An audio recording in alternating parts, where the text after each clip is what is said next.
Recording in progress.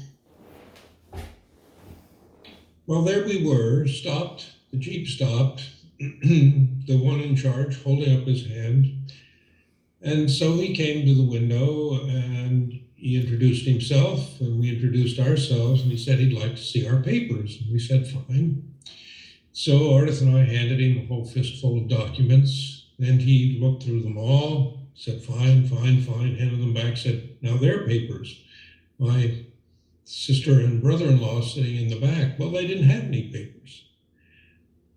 So we were in an area that I knew was an area that the Bolivian oil company was working in and drilling, and I knew they were in partnership with the Gulf Oil Company in the US.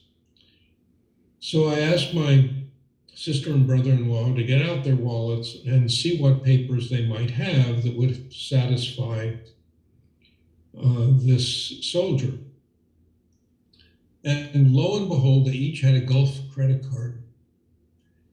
So I asked them to give me the Gulf credit cards, which they did, and I handed them to the soldier, and he looked at them and he said, he says, son funcionarios de Gulf. They're employees of Gulf. And I said, sí, claro. And he said, fine. He handed them back. He said, pase nomás. On the cable. And off we drove. That was the only time in our experience where a Gulf credit card got us through an Army road blockade.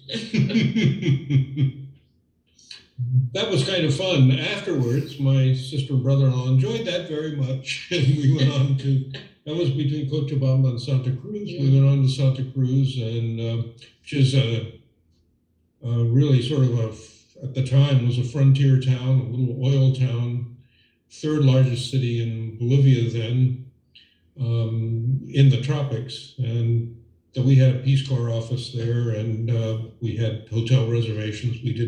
We had a good time after that. And that's not the only time. Ardith has a story too. We didn't talk about this, but occasionally in La Paz, there were student demonstrations against the government. Mm. Not at all unusual, actually. And there was a time when the students were getting rowdy again, and they had gone on strike, as they called it.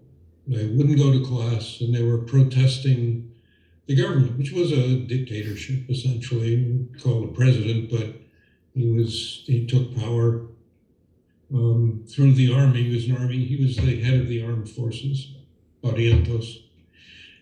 So you should tell the story, right? Because you were out with a friend of yours who was very pregnant. Very pregnant. In our Jeep. Okay, I'm going to reset because we have another story coming. So hold on just 1 second while I do that. Recording stopped.